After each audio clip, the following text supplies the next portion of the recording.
Hey guys, Kyle here. I've got a new reloading bench. It's about 450 pounds of solid steel.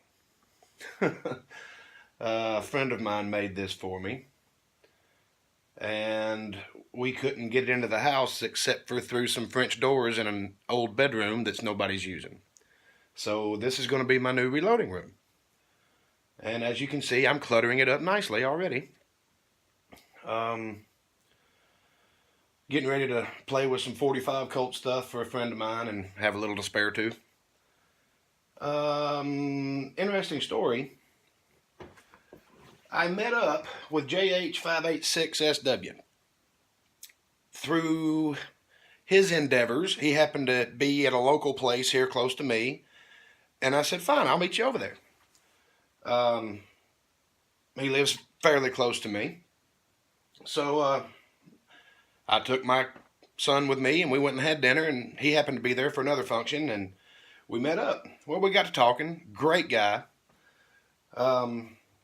We did a lot of talking. As a matter of fact, the people he was there with said, we're supposed to be over here, right? But anyway, everybody had dinner and all, and he wanted to show me a couple of things and ask me a couple of questions. So we went to the parking lot, and he was showing me some stuff. And he said, "Hey, you know anybody that needs any 45 long Colt brass?" I said, "Well, I can use it. I load up the bunch for a buddy of mine."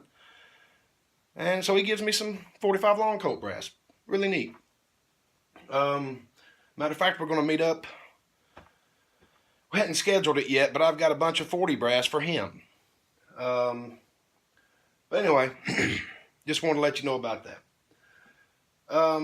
Like I say, it's really heavy. It's 3/8 thick, solid steel plate. It's about 5 feet, a little over 5 feet, maybe 5.5, by a little over 3 feet deep.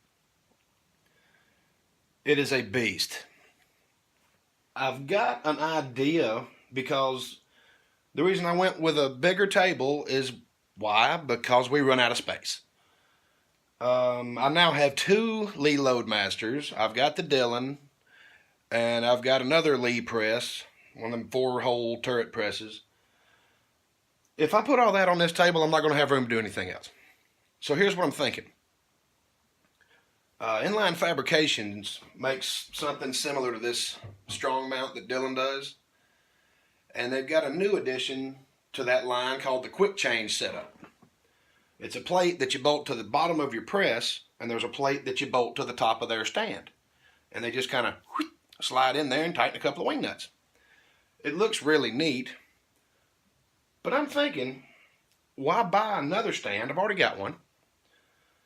I can just put a stand, mount. I hadn't decided which side I'm going to mount it on yet. But I can mount one stand, make a couple of those feet, and the plate to go on top of here, because as you can see, there's steel laying around. Make the plates and design my own little quick change thing, and only have one thing here, and generally only use one press at a time, so just put the press in there. I can store the other ones out of the way. They're not in my way, not tripping over them, not, having to reach over or around and all that stuff. And there's plenty of room here to do anything else you want to do with just one mount. So I'm going to look into it. My buddy does a lot of fabricating. I'm going to take the Dillon and one of the Lee presses, probably just the little turret press because the footprint's all the same for them. And we're going to do a little play. And it's supposed to be raining this weekend, so we're going to be stuck in his garage with some chalk and some steel probably. I mean, this table's big enough. I can put my wet tumbler back here in the back along with the automatic powder measure, put my scales and stuff on top of the little bin, tear apart rifles and pistols and everything right here, have plenty of room, and still have a press on the table. That's a big deal for me. I've been using 2 different tables.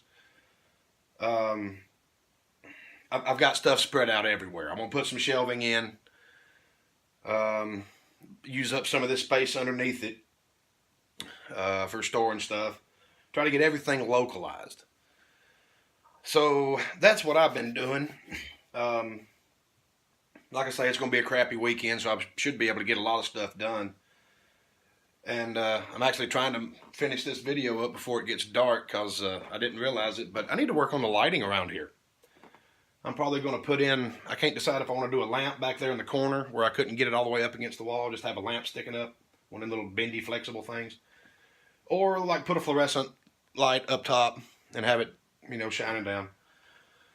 Let me know what you think, guys, and ask me some questions. Appreciate you, and we'll see you in the next video.